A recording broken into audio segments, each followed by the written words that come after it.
Dizem que a igreja nasceu na Quinta-feira Santa, durante a última ceia.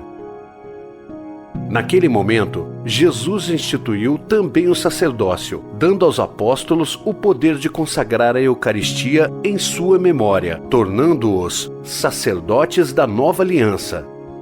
Desde então, as ordens sagradas têm sido o sacramento pela qual a missão sacerdotal permanece na igreja. Depois da ordenação, o ministro está habilitado a agir na pessoa de Cristo, chefe da igreja. Isso não significa que os sacerdotes não têm limitações ou defeitos humanos. Porém, ao concederem os sacramentos, quaisquer pecados que o ministro possa ter cometido não afetam ou impedem de qualquer maneira a bênção. Desde os primórdios, as ordens sagradas foram confirmadas e exercitadas em 3 graus: a dos bispos, a dos presbíteros, chamados sacerdotes, e a dos diáconos. Todos os 3 graus são concedidos por um ato sacramental chamado ordenação, o sacramento da ordem, que só é administrado após cuidadosa formação e avaliação por parte da igreja. Aqueles que abraçam a vida religiosa, tais como frades e freiras, não recebem a ordem, mas fazem uma profissão solene. O bispo recebe a plenitude do sacramento e exerce o poder da igreja a ele confiado, como vigários e delegados de Cristo, sempre em união com o Papa.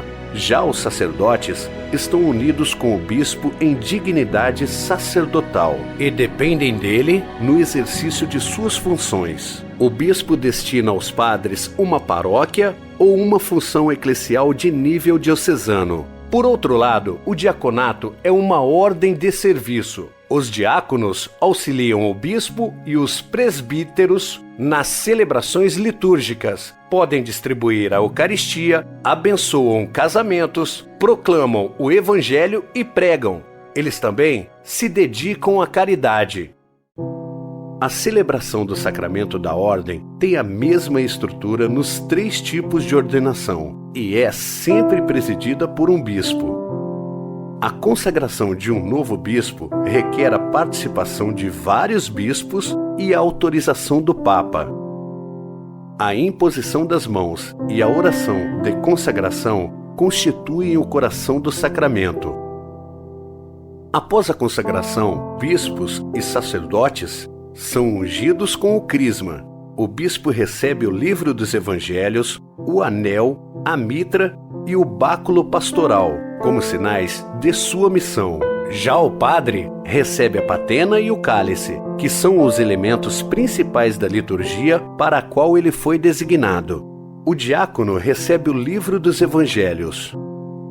Somente homens podem entrar para o ministério ordenado, seguindo o exemplo de Jesus, que escolheu apenas homens para exercer o ministério. Na Igreja Latina, todos os ministros ordenados são normalmente escolhidos entre homens celibatários que se comprometem a preservar a castidade em nome do reino dos céus, entregando-se inteiramente a Deus e a serviço dos homens. O diaconato permanente pode ser conferido também para homens casados.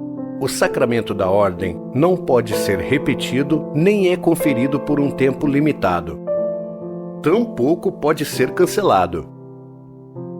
Por sérias razões, o ordenato pode ser dispensado das obrigações e funções ligadas à sua função, ou pode ser proibido de exercê-las, não podendo mais retornar ao papel de leigo no sentido estrito. Na verdade, o sacramento da ordem confere um caráter espiritual indelével.